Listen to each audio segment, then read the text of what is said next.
Assalamualaikum warahmatullahi wabarakatuh. Terima kasih sudah klik video ini. Semoga kita selalu diberikan kesehatan, kelancaran rizki, dan selalu dalam lindungan Allah Subhanahu wa Ta'ala. Pada episode sebelumnya, kita telah membahas kisah kelahiran Rasulullah Shallallahu Alaihi Wasallam hingga pertemuannya dengan seorang pendeta yang bernama Buhairah, yang mana Buhairah ini telah melihat tanda-tanda kenabian dalam diri beliau. Dan pada episode kali ini kita akan melanjutkan kisah perjalanan Rasulullah Shallallahu Alaihi Wasallam dengan membahas peristiwa-peristiwa penting yang membentuk karakter dan kepribadian beliau. Setiap pengalaman hidup ini merupakan bagian dari rencana Allah Subhanahu wa Ta'ala untuk menjadikannya sebagai cahaya bagi seluruh alam semesta. Mari kita simak bersama-sama. Semoga kisah ini semakin menambah kecintaan kita kepada Rasulullah Shallallahu Alaihi Wasallam dan memperkuat iman kita kepada Allah Subhanahu wa Ta'ala.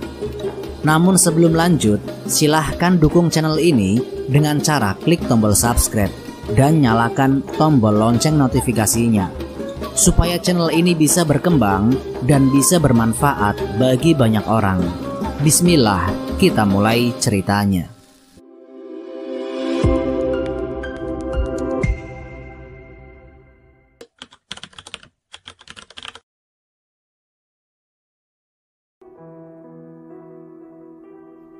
Setelah kembali dari perjalanan ke negeri Syam, Rasulullah kembali menjalani kehidupan yang sangat sederhana di Mekah.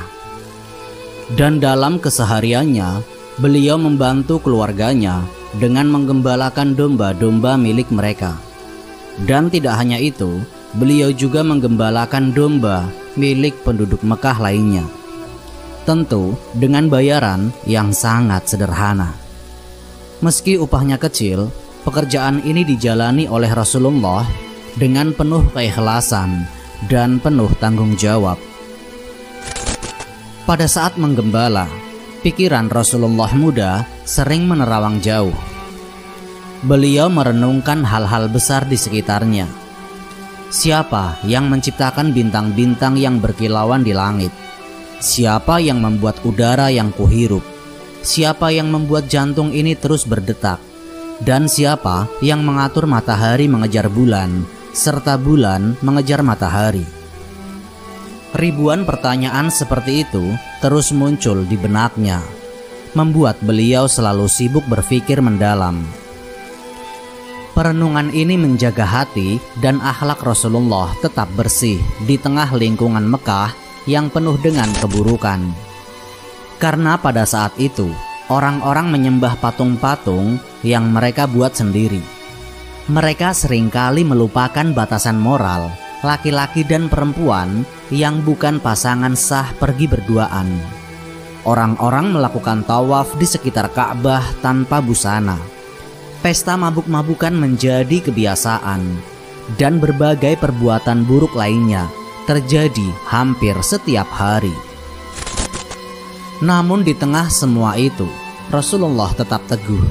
Pikiran beliau sering mengarah pada keagungan Sang Pencipta, menjadikan dirinya terhindar dari kebiasaan buruk yang merajalela di sekitarnya.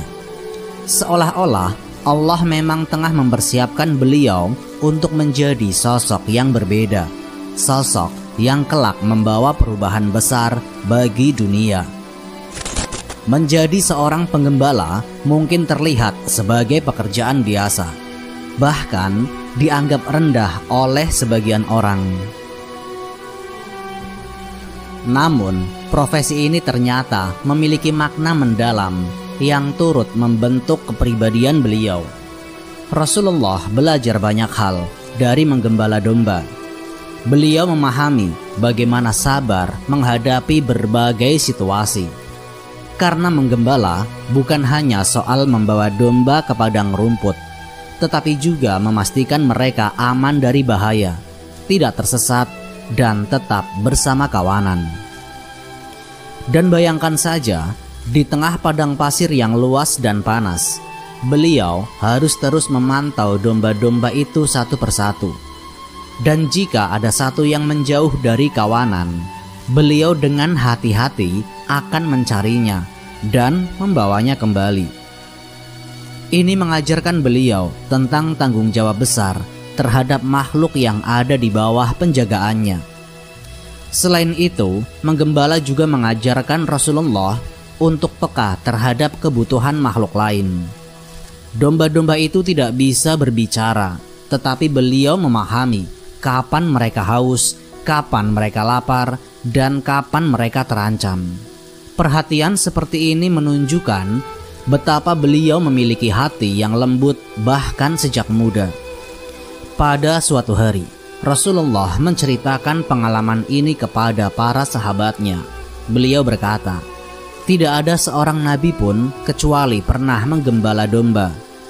Mendengar itu, para sahabat penasaran dan bertanya, "Engkau juga, wahai Rasulullah?" Dengan senyum, beliau menjawab, "Iya, aku menggembala domba untuk penduduk Mekah dengan bayaran beberapa kirot." Hadis riwayat Bukhari. Bayaran beberapa kirot itu memang tidak seberapa. Akan tetapi, pengalaman yang beliau dapatkan dari pekerjaan ini sangatlah berharga. Dari menggembala domba, Rasulullah belajar kepemimpinan. Seorang penggembala harus tahu bagaimana memimpin kawanan, membimbing mereka ke arah yang benar, dan melindungi mereka dari bahaya, seperti serigala atau ancaman lain. Ini adalah pelajaran penting yang kelak sangat berguna ketika beliau memimpin umat manusia sebagai seorang nabi. Pekerjaan menggembala juga mendidik beliau menjadi pribadi yang rendah hati, meski kelak beliau menjadi seorang rasul yang mulia. Pengalaman masa mudanya sebagai penggembala tetap membekas dalam sikap beliau yang sederhana dan penuh kasih sayang terhadap sesama. Begitulah, dari sebuah pekerjaan sederhana, Rasulullah belajar banyak hal yang kemudian menjadi dasar dari sifat-sifat kepemimpinannya. Hal ini juga mengajarkan kita bahwa pekerjaan apapun, sekecil atau serendah apapun pandangan orang, tetap memiliki nilai dan pelajaran berharga jika dijalani dengan ikhlas dan penuh tanggung jawab.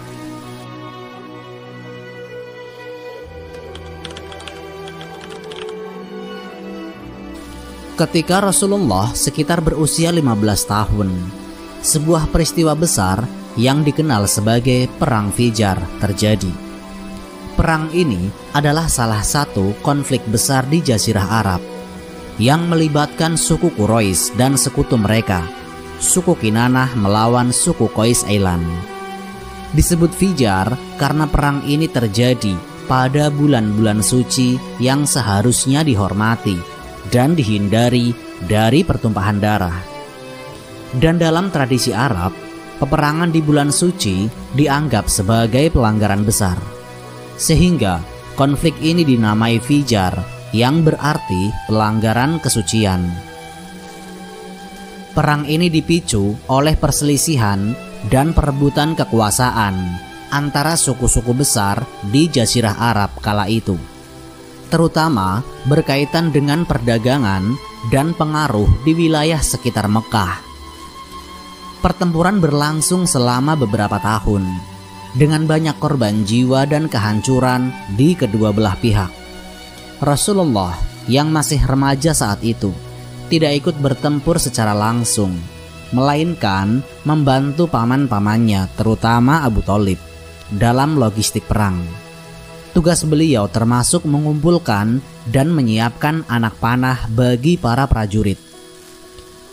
Meskipun tidak terlibat dalam pertempuran, kehadiran Rasulullah dalam peristiwa ini memberikan pengalaman berharga tentang dinamika sosial, politik, dan konflik di tengah masyarakat Arab pada masa itu. Beliau menyaksikan langsung dampak dari perselisihan antar suku dan pentingnya menjaga perdamaian. Pengalaman ini juga menjadi salah satu latar belakang yang membentuk pemikiran Rasulullah di masa depan, khususnya dalam usaha beliau mendamaikan suku-suku yang berselisih. Perang Fijar menyadarkan banyak pihak akan pentingnya perjanjian dan kerjasama untuk menghindari konflik yang merugikan semua pihak. Kelak Rasulullah terlibat dalam Hilf al-Fudul, sebuah perjanjian damai yang lahir sebagai respon terhadap konflik semacam ini, yang bertujuan menegakkan keadilan dan melindungi hak-hak orang lemah tanpa memandang suku atau golongan. Pengalaman di Perang Fijar memberikan gambaran awal tentang jiwa Rasulullah yang menjunjung tinggi nilai-nilai keadilan, perdamaian, dan empati terhadap penderitaan orang lain.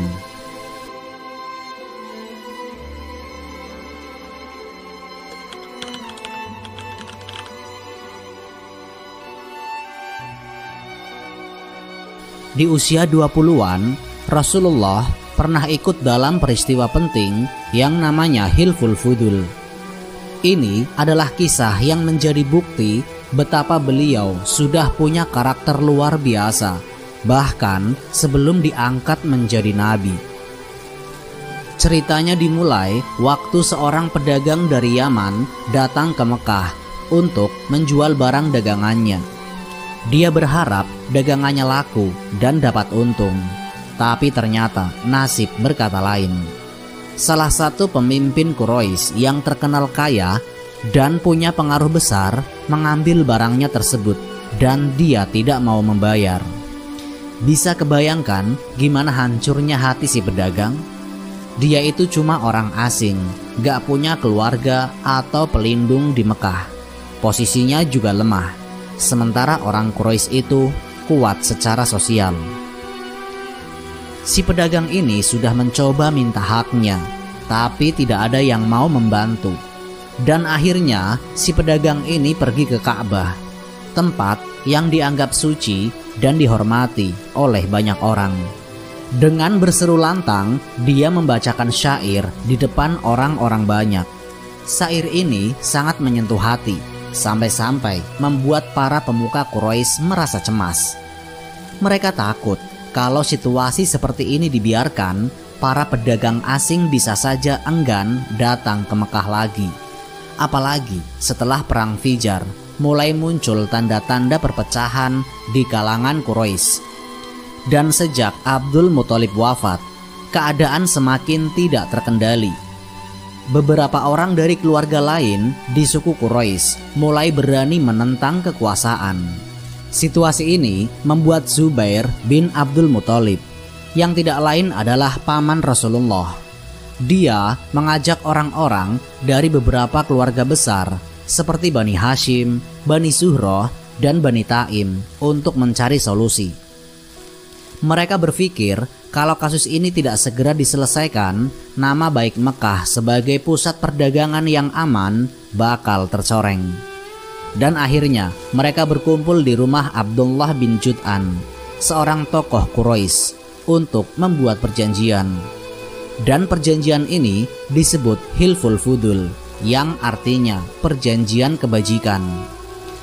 Isi perjanjiannya jelas, mereka sepakat untuk bersama-sama menegakkan keadilan, melindungi orang-orang lemah, dan melawan penindasan siapapun pelakunya tanpa peduli asal-usulnya. Dan yang menarik, Rasulullah Shallallahu Alaihi Wasallam yang pada waktu itu masih sangat muda ikut dalam perjanjian tersebut. Beliau langsung mendukung penuh karena nilai-nilai yang diperjuangkan sesuai dengan hati nurani beliau. Setelah perjanjian selesai, mereka langsung bertindak. Orang Quraisy yang tadi tidak membayar dipaksa bayar barang yang sudah diambilnya. Dan hak pedagang itu akhirnya kembali. Bertahun-tahun kemudian setelah Rasulullah diangkat menjadi nabi, Rasulullah Shallallahu Alaihi Wasallam masih sangat ingat peristiwa itu. Dan beliau berkata, "Aku pernah menyaksikan sebuah perjanjian di rumah Abdullah bin Jud'an yang menurutku lebih berharga daripada unta merah atau harta paling berharga bagi orang Arab. Seandainya aku diajak untuk menyaksikan perjanjian itu lagi di masa Islam, aku pasti akan menyetujuinya. Hadis riwayat Ahmad. Dan dari sini sudah kelihatan sekali bahwa Rasulullah Shallallahu Alaihi Wasallam itu orangnya peduli sama keadilan. Beliau tidak peduli siapa yang kuat atau yang lemah. Asal itu benar, beliau pasti mendukung. Dan ini juga menjadi pelajaran buat kita bahwa keadilan itu sangatlah penting. Dan kita harus berani membela yang benar, kapanpun dan dimanapun.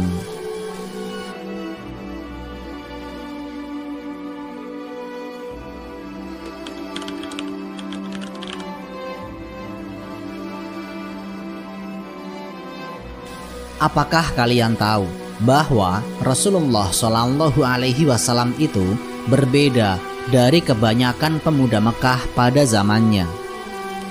Sejak muda, beliau sudah dikenal sebagai seseorang yang bersih dari kebiasaan buruk masyarakat jahiliyah. Dan kalian pasti sudah mendengar bahwa masyarakat Arab pada saat itu sangat terbiasa dengan hal-hal seperti menyembah berhala, meminum minuman keras, berjudi, bahkan pesta pora tanpa batas. Akan tetapi Rasulullah, beliau tidak pernah sekalipun terlibat dalam hal-hal semacam itu. Dan pada suatu hari, ada seorang pemuda sebaya dengan Rasulullah yang ingin mengajaknya untuk menikmati hiburan malam yang sering diadakan. Di Mekah pada waktu itu, sering ada pesta atau hiburan yang melibatkan musik, tari-tarian, dan hal-hal yang jauh dari nilai-nilai kesopanan yang menjadi kebiasaan masyarakat Arab jahiliyah. Pemuda itu berkata, "Wahai Muhammad, malam ini ada hiburan di kota. Marilah kita tinggalkan domba-domba ini sejenak, biar kita bisa bersenang-senang." Namun Rasulullah Shallallahu Alaihi Wasallam menolak dan berkata, "Aku harus menjaga domba-domba ini. Mereka adalah amanah yang harus aku pertanggungjawabkan." Akan tetapi, pemuda itu terus mendesak. Akhirnya, beliau pun berpikir, mungkin aku harus melihat apa yang mereka lakukan. Dan perlu digarisbawahi, ini bukan karena beliau ingin ikut-ikutan. Rasulullah adalah sosok yang selalu punya rasa ingin tahu, tetapi tetap menjaga batas-batas akhlaknya. Akhirnya, beliau pun memutuskan untuk pergi melihat pesta itu. Rasulullah meminta pemuda itu untuk menjaga domba-dombanya, sementara beliau berjalan menuju Mekah. Tapi dalam perjalanan, beliau merasa sangat lelah dan akhirnya tertidur di bawah sebuah pohon. Dan anehnya, beliau tidur begitu nyenyak hingga tidak pernah sampai ke tempat hiburan itu. Dan pada esok harinya, Rasulullah datang lagi ke Mekah dengan maksud yang sama. Dan dalam perjalanan juga, beliau tertidur sampai pagi. Dan Rasulullah tidak sempat melihat tontonan di pesta sedikit pun. Dan kalian bisa bayangkan, malam yang seharusnya beliau habiskan dengan melihat pesta itu justru berlalu begitu saja, karena beliau tertidur sampai pagi. Dan ketika bangun, pesta itu sudah selesai, dan beliau pun kembali ke rumahnya. Ada lagi momen serupa, di mana Allah menjaga beliau dari hal-hal yang tidak pantas. Misalnya, pernah juga ketika beliau diajak oleh teman-temannya untuk mengikuti acara yang melibatkan penyembahan berhala. Akan tetapi, hati kecil beliau menolak, dan beliau tidak pernah mau terlibat. Dan dari kisah ini terlihat jelas bagaimana Allah mempersiapkan Rasulullah sebagai manusia yang bersih dari pengaruh buruk sejak awal. Rasulullah sendiri pernah berkata, "Aku diutus oleh Allah untuk menyempurnakan akhlak yang mulia." Hadis riwayat Ahmad. Bukankah ini menjadi bukti bahwa sejak muda pun beliau sudah menunjukkan akhlak yang luar biasa? Apa yang menarik dari kisah ini adalah bagaimana Allah melindungi Rasulullah secara langsung. Bayangkan seorang pemuda yang hidup di tengah masyarakat penuh tradisi jahiliyah. Akan tetapi, beliau tetap teguh dalam nilai-nilai kesucian. Bahkan ketika beliau sendiri ingin sekedar melihat apa yang dilakukan oleh pemuda lain, Allah tetap menjaga beliau dari hal-hal yang tidak pantas. Jadi, setiap kali kita menghadapi situasi yang menggoda untuk melakukan hal yang tidak baik, ingatlah bagaimana Rasulullah dipelihara oleh Allah sejak muda. Itu adalah contoh nyata bahwa kita pun bisa berusaha untuk menjadi pribadi yang lebih baik. Meski lingkungan di sekitar kita mungkin penuh dengan pengaruh negatif.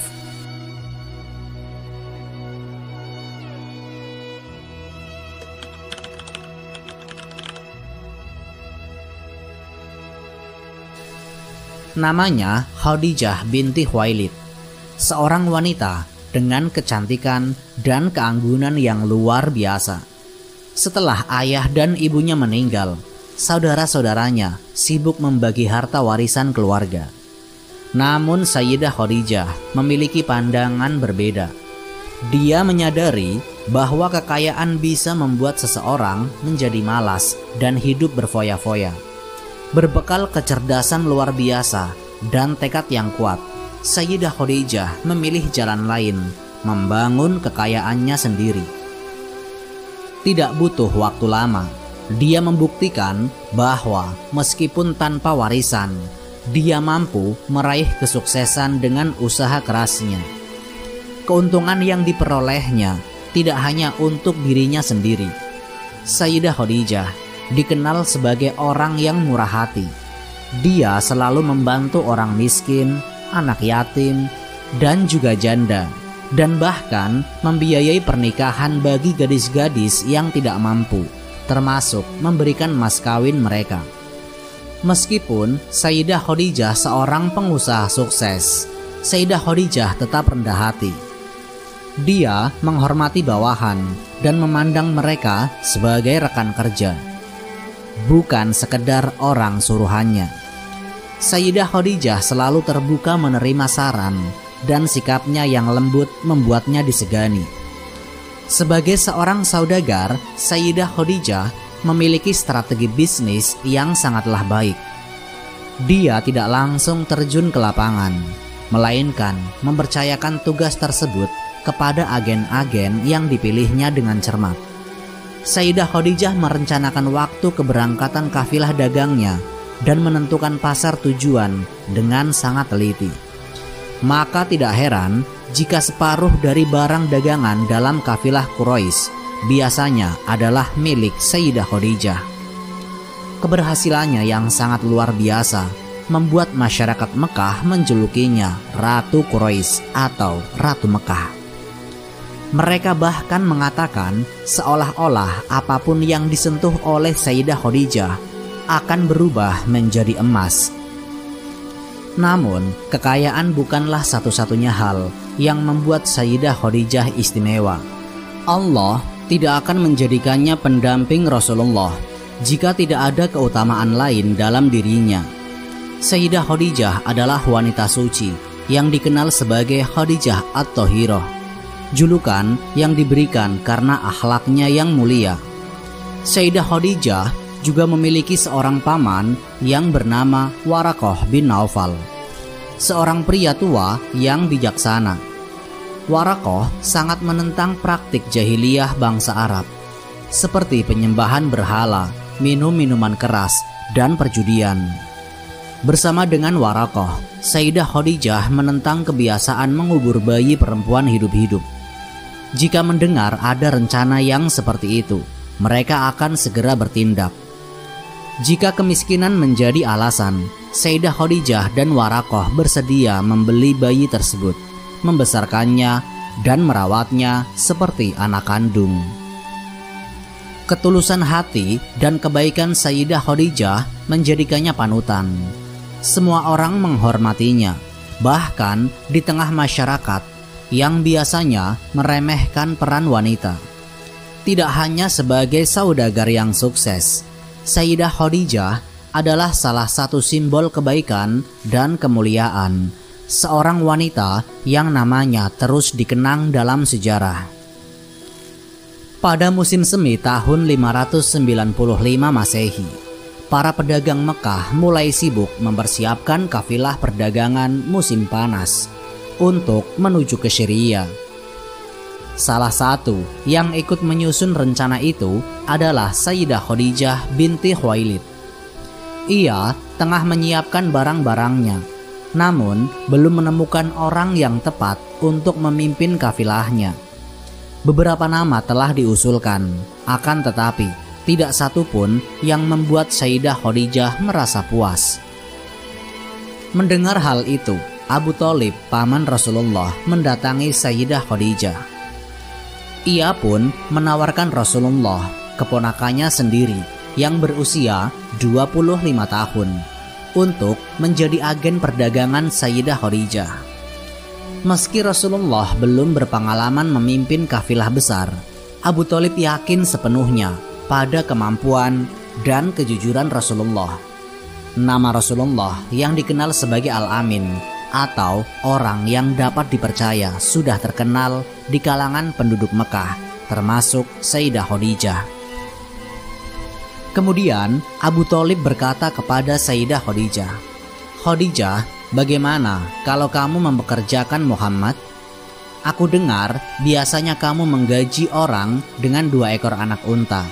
Akan tetapi untuk Muhammad, aku rasa dia pantas mendapatkan lebih, tidak kurang dari 4 ekor."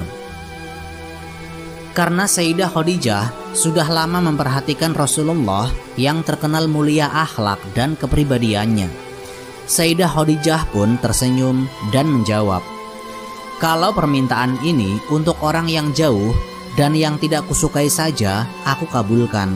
Apalagi ini untuk orang yang dekat, yang aku hormati dan aku sukai." Dengan hati gembira, Abu Thalib pun langsung pulang menemui Rasulullah dan menceritakan percakapannya dengan Sayyidah Khadijah. Beliau berkata, "Ini adalah rizki dari Allah untukmu."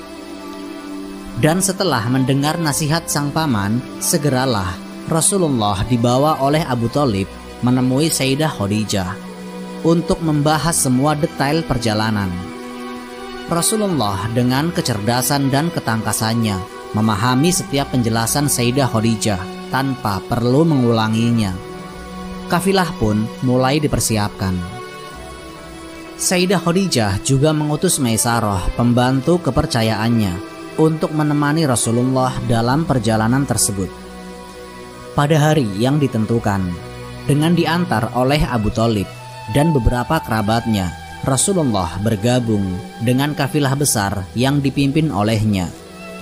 Dengan riuh rendah, kafilah itu berangkat menuju Syria, mengambil rute melewati padang pasir, melalui Walid Qura, Madian, dan Diyar Thamud, hingga akhirnya menuju ke Syam. Perjalanan ini menjadi awal dari kesuksesan Rasulullah dalam dunia perdagangan. Dalam perjalanan, Rasulullah mengenali bahwa Maisarah adalah teman yang baik. Dan perlu dicatat sahabat sekalian, Maisarah ini adalah seorang lelaki. Dengan senang hati, Maisarah menunjukkan dan menceritakan sejarah berbagai tempat menarik yang mereka lewati. Rasulullah juga menemukan bahwa anggota kafilah yang lain sangatlah ramah dan akrab terhadapnya. Setelah 1 bulan berjalan, tibalah mereka di Syria. Dan setelah beristirahat beberapa hari, mulailah para pedagang menuju ke pasar. Walaupun ini adalah pengalaman pertama, akan tetapi Rasulullah sama sekali tidak bingung dengan tugasnya. Rasulullah berhasil menjual dagangan dengan sangat baik. Perdagangan tersebut laris manis karena akhlak mulia Rasulullah yang selalu jujur, amanah, dan tidak pernah menyembunyikan kekurangan barang dagangannya. Kejujuran dan kebaikan Rasulullah membuat dagangannya mendapat keuntungan besar. Maisarah tercengang melihat kelihayan Rasulullah mengambil keputusan, pikirannya yang tajam, serta kejujurannya. Maisarah pun sangat senang dengan jumlah keuntungan yang belum pernah didapatkan sebelum itu. Di Syria, setiap orang yang berjumpa dengan Rasulullah pasti sangat terkesan olehnya. Penampilan Rasulullah sangat mempesona, ramah, dan sangat besar perhatiannya pada setiap orang. Dan di tengah kesibukan itu, Maisarah melihat bahwa Rasulullah selalu memanfaatkan waktu senggang untuk menyendiri dan berpikir. Ini benar-benar tidak lazim bagi Maisarah. Ia tidak menyadari bahwa tuan mudanya ini memang sangat terbiasa meluangkan waktu untuk memikirkan nasib umat manusia. Dan Rasulullah pada saat itu sangatlah heran melihat perpecahan berbagai kelompok Nasrani di Syria. Setiap masing-masing dari mereka memiliki jalan dan pendapat sendiri, padahal seharusnya mereka bergabung dalam satu kelompok.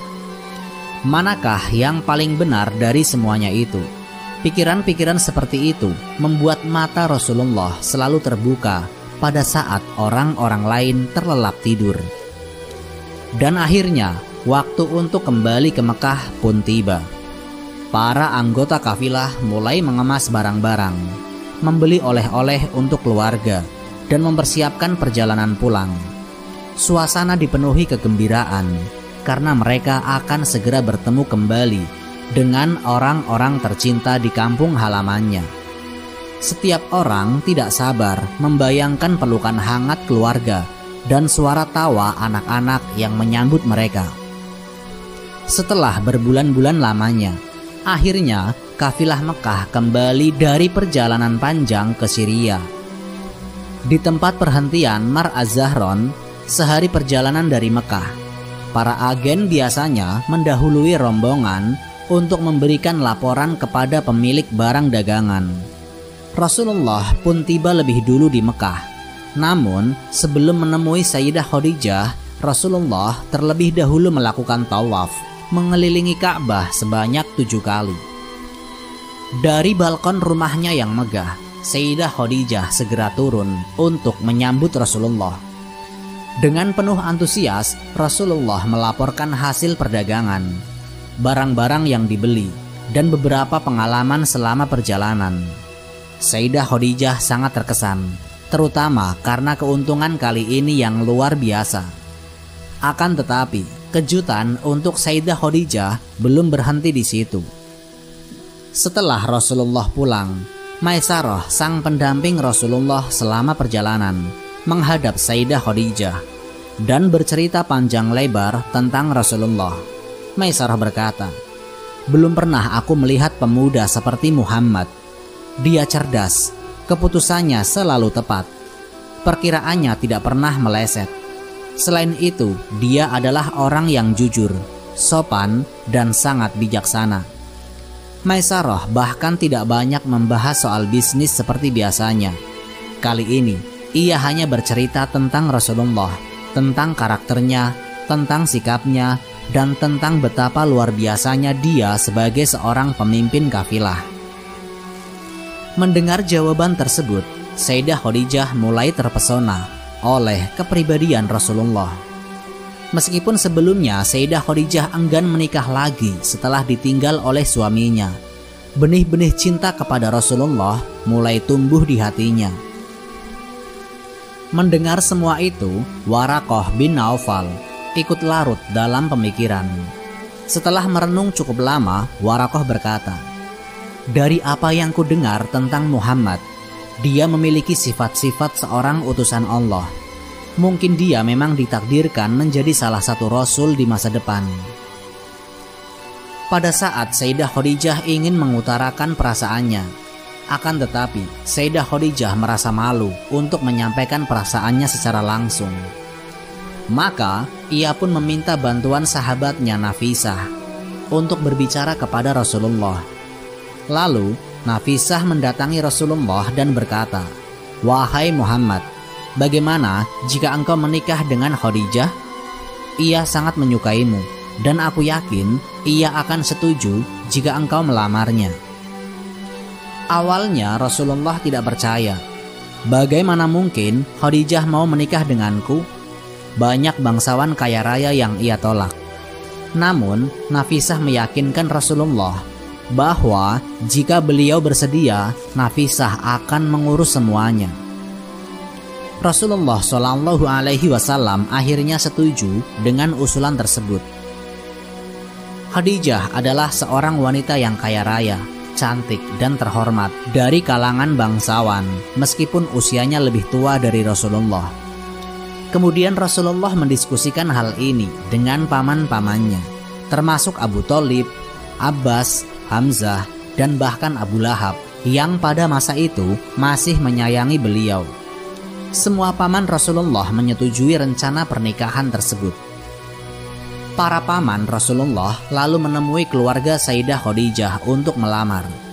Karena ayah Sayyidah Khadijah yaitu Khuwailid telah wafat, mereka pun bertemu dengan pamannya. Dan akhirnya proses lamaran pun berlangsung lancar. Pada akhirnya terjadilah pernikahan antara Rasulullah dan Sayyidah Khadijah.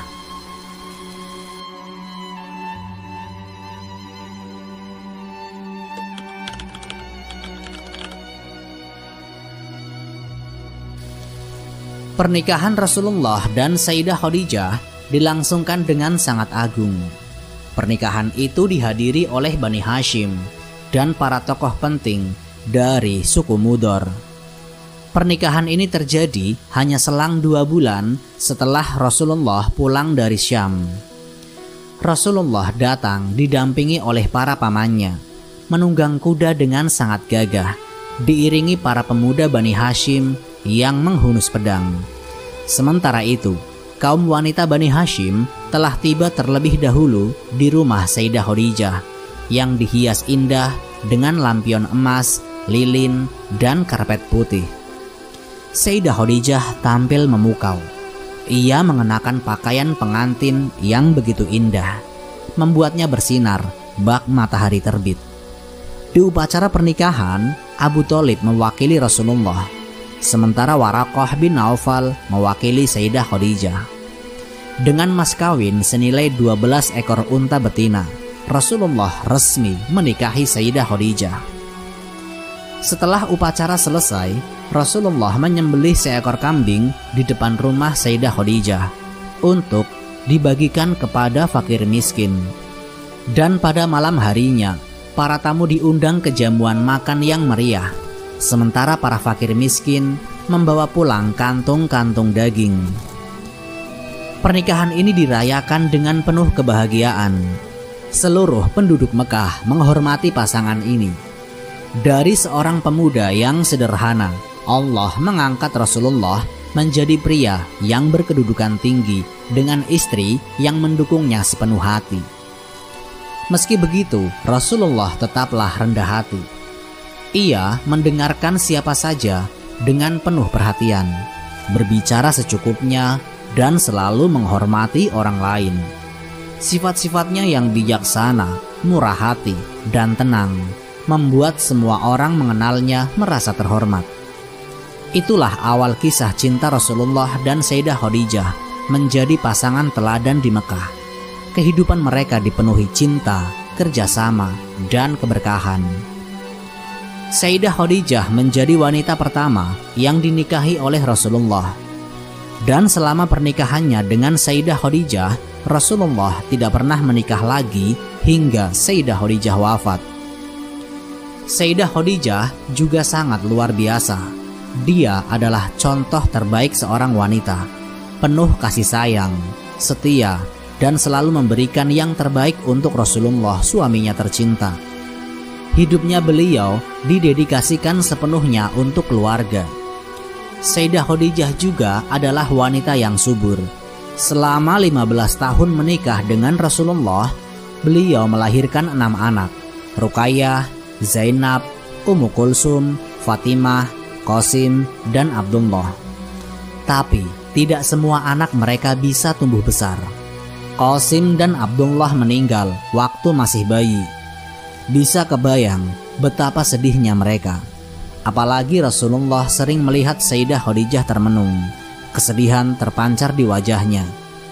Waktu itu, punya anak laki-laki dianggap kebanggaan besar di masyarakat jahiliyah. Sementara punya anak perempuan malah bikin malu. Banyak bayi perempuan yang malah dikubur hidup-hidup. Akan tetapi, Rasulullah dan Sayyidah Khadijah berbeda. Mereka tidak pernah pilih kasih. Semua anak perempuan mereka, Zainab, Ruqayyah, Ummu Kulsum, dan Fatimah, disayangi sepenuh hati. Apalagi Sayyidah Fatimah, anak bungsu yang waktu itu masih kecil dan lagi lucu-lucunya. Meski begitu, kehilangan dua bayi laki-laki tetap jadi ujian berat buat mereka. Rasulullah Shallallahu Alaihi Wasallam pernah berkata, kekayaan terbesar itu adalah istri yang solehah. Dan buat beliau, Sayyidah Khadijah adalah harta paling berharga. Rumah tangga mereka penuh kehangatan. Rasulullah selalu menciptakan suasana ceria, bercanda dengan Sayyidah Khadijah, dengan anak-anak, dan bahkan dengan para pembantu. Berbicara tentang Rasulullah, Rasulullah itu punya gaya khas. Beliau sangat suka parfum, jadi beliau selalu harum. Bajunya sering memakai warna putih atau bercorak lurik, dan beliau tidak suka yang warnanya merah. Sorban juga jadi ciri khasnya, dengan ujungnya yang menggantung di bahu. Rasulullah gak pernah memakai baju dari sutra sepenuhnya, karena kesederhanaan telah menjadi prinsip hidup beliau. Ada satu cerita menarik tentang Zaid bin Haritsah. Awalnya, Zaid adalah seorang budak yang dibawa oleh keponakan Sayyidah Khadijah, yaitu Hakim bin Hizam. Pada waktu itu, Zaid dalam kondisi mengenaskan. Lehernya dirantai sampai harus merangkak. Sayyidah Khadijah dengan hatinya yang lembut membeli Zaid dan memperlakukannya dengan baik. Zaid ini ternyata pernah diculik waktu kecil dan dijadikan budak. Jadi ketika bertemu Rasulullah, dia langsung merasa dicintai dan dihargai. Sayyidah Khadijah pun memberikan Zaid kepada Rasulullah. Karena kasih sayang yang sangat besar, Rasulullah bahkan mengangkat Zaid sebagai anak angkat. Sampai dia dipanggil Zaid bin Muhammad. Tapi pada suatu hari, ayah Zaid yaitu Haritsah datang mencarinya.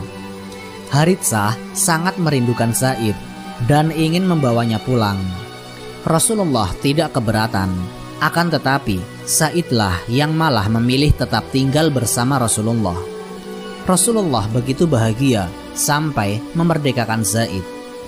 Meski akhirnya menurut aturan Islam, anak angkat tidak bisa mewarisi harta ayah angkatnya, hubungan mereka tetap penuh cinta.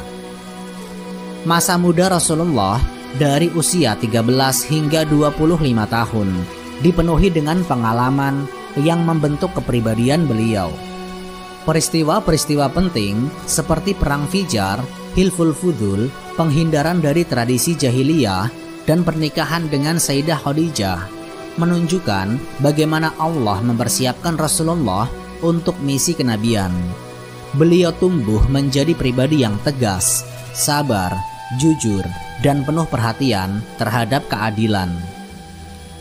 Ada satu peristiwa penting dalam kehidupan Rasulullah sebelum masa kenabiannya, yakni pada saat beliau berusia 35 tahun. Kala itu, Rasulullah turut serta dalam momen besar yang menjadi saksi atas kebijaksanaan beliau yang luar biasa. Peristiwa ini adalah renovasi Ka'bah, renovasi rumah Allah yang mulia.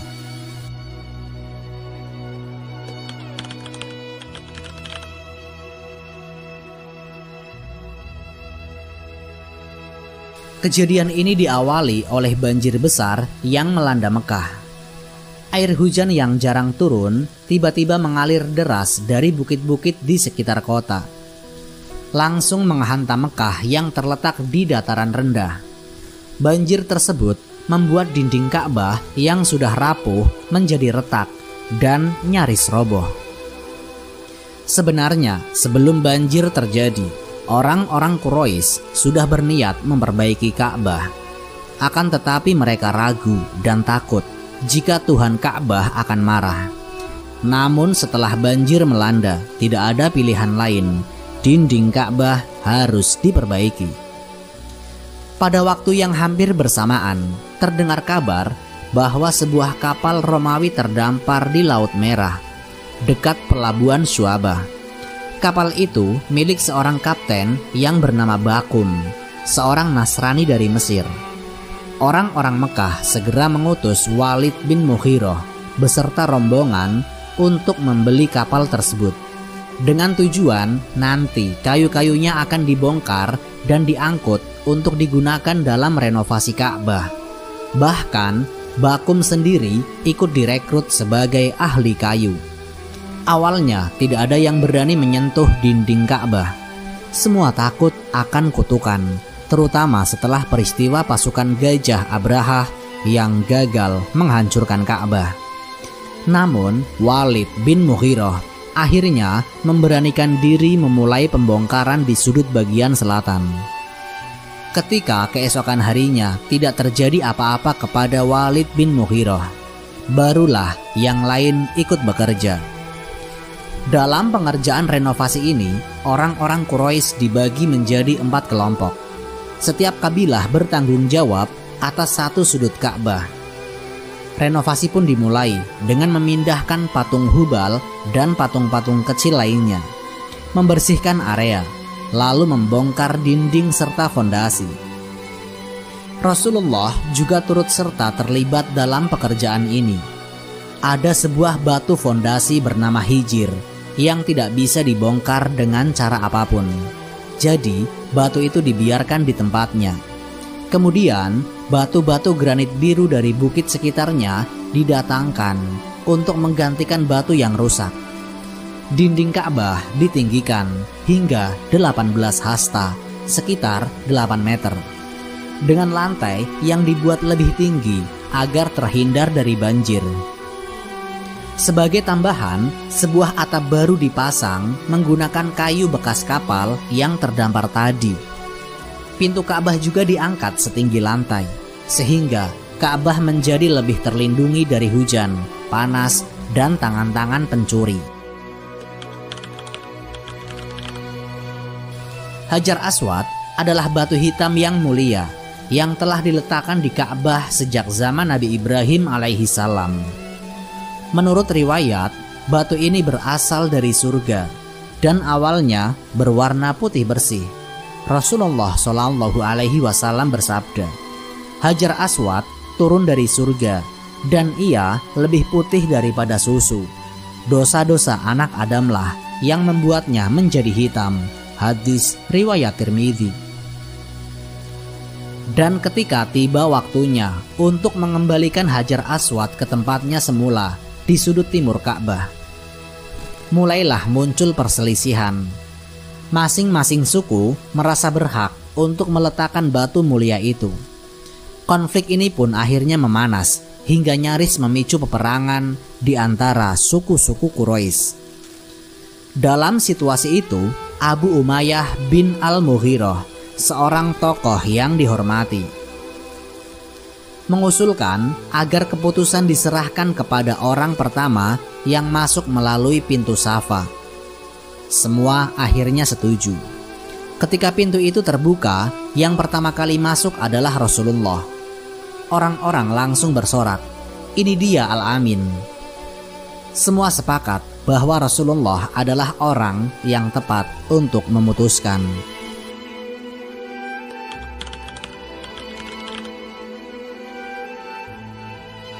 Setelah mendengar penjelasan dari masing-masing kabilah, Rasulullah mengambil sehelai kain. Ia meletakkan Hajar Aswad di tengah kain tersebut. Lalu meminta setiap kabilah memegang ujung kain tersebut. Bersama-sama mereka mengangkat kain hingga mencapai tempat Hajar Aswad. Rasulullah kemudian mengambil batu itu dan meletakkannya pada posisinya semula. Keputusan itu membuat semua pihak merasa puas, dan konflik pun terselesaikan tanpa pertumpahan darah. Inilah salah satu bukti kebijaksanaan Rasulullah. Bahkan sebelum diangkat menjadi Rasul, ia sudah dikenal sebagai sosok yang cerdas dan adil, yang mampu menyelesaikan persoalan dengan cara yang elegan.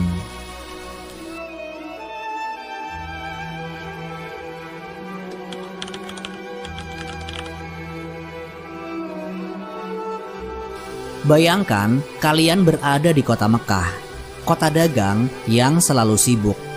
Orang-orang berlalu lalang, sibuk memperkaya diri, dan berhala-berhala berdiri megah di sekitaran Ka'bah. Tapi di tengah gemerlap itu, Rasulullah Shallallahu Alaihi Wasallam selalu berpikir lebih dalam dari yang lain. Setiap hari, Rasulullah menyaksikan ketidakadilan.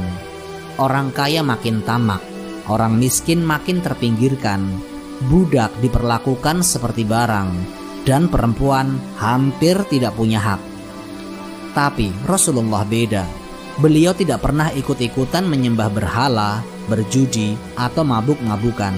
Rasulullah sering bertanya dalam hati, apakah ini benar-benar jalan hidup yang Allah inginkan untuk manusia? Dan pertanyaan itu terus membawanya dalam pencarian yang lebih dalam.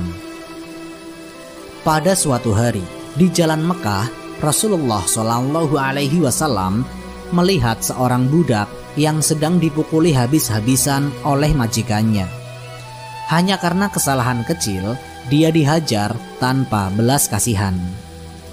Rasulullah tidak tinggal diam. Beliau langsung mendekat dan berkata dengan tegas, "Hentikan." Dan orang yang menyiksa budak tersebut langsung terkejut.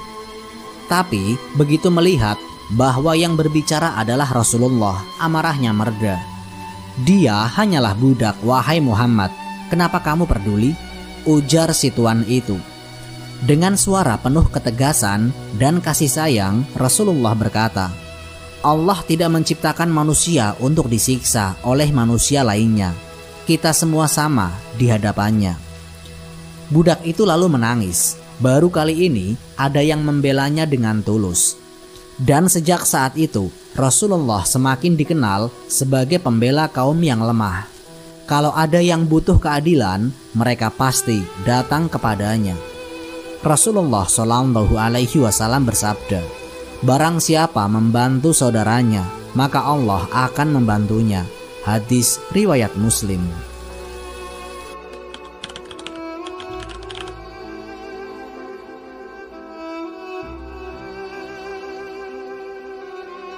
Semakin hari, hati Rasulullah terasa makin sesak. Beliau tidak tahan melihat kezaliman yang terjadi di sekitarnya. Beliau pun mulai mencari tempat untuk merenung, jauh dari kebisingan dunia. Di sebelah utara Mekah ada Jabal Nur, gunung berbatu tempat Gua Hiro berada. Tempat itu sangat sunyi, jauh dari hiruk-pikuk manusia. Suatu malam, Rasulullah menaiki gunung itu. Dari atas, beliau bisa melihat Ka'bah, dikelilingi berhala-berhala yang disembah oleh orang Quraisy. Dalam hati beliau berucap, "Tuhan yang sebenarnya, benarkah engkau ridho dengan semua ini?" Di dalam goa, Rasulullah duduk menatap langit yang luas. Malam demi malam, beliau beribadah, merenungi ciptaan Allah, dan mencari jawaban atas kegelisahannya. Rasulullah Shallallahu Alaihi Wasallam bersabda, "Aku selalu merasa ada sesuatu yang menarikku untuk menyendiri. Aku pergi ke Gua Hiro, beribadah di sana selama beberapa malam." Hadis riwayat Bukhari. Seiring waktu, Rasulullah mulai mengalami kejadian aneh. Mimpi-mimpinya selalu menjadi kenyataan. Apa yang beliau lihat dalam tidurnya terjadi persis di dunia nyata, seperti fajar yang menyingsing. Rasulullah Shallallahu Alaihi Wasallam bersabda, "Wahyu pertama yang datang kepadaku adalah mimpi yang nyata seperti terangnya pagi." Hadis riwayat Bukhari. Sering juga beliau mendengar suara dari langit saat berjalan di Mekah. Dan beliau juga mendengar panggilan seperti ini, "Wahai Muhammad, engkau adalah utusan Allah." Rasulullah menoleh, tapi tidak ada siapa-siapa. Dan Rasulullah menceritakan hal itu kepada Sayyidah Khadijah, istrinya yang penuh kasih sayang. Dengan lembut, Sayyidah Khadijah berkata, Allah tidak akan membiarkanmu tersesat. Engkau selalu berkata jujur, membela yang lemah, dan menjaga amanah.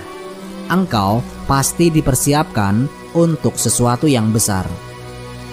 Dari hari ke hari, dunia terasa berubah. Langit terasa lebih dekat. Dan Rasulullah merasa ada sesuatu yang luar biasa akan terjadi dalam hidupnya. Sampai pada akhirnya, di usia Rasulullah 40 tahun, sebuah peristiwa besar terjadi. Di goa itu, beliau didatangi oleh seseorang yang bukan dari dunia ini. Seorang itu adalah Malaikat Jibril. Lalu, bagaimana reaksi Rasulullah saat wahyu pertama turun? Tunggu kelanjutan kisahnya di episode berikutnya. Terima kasih telah menonton sampai akhir.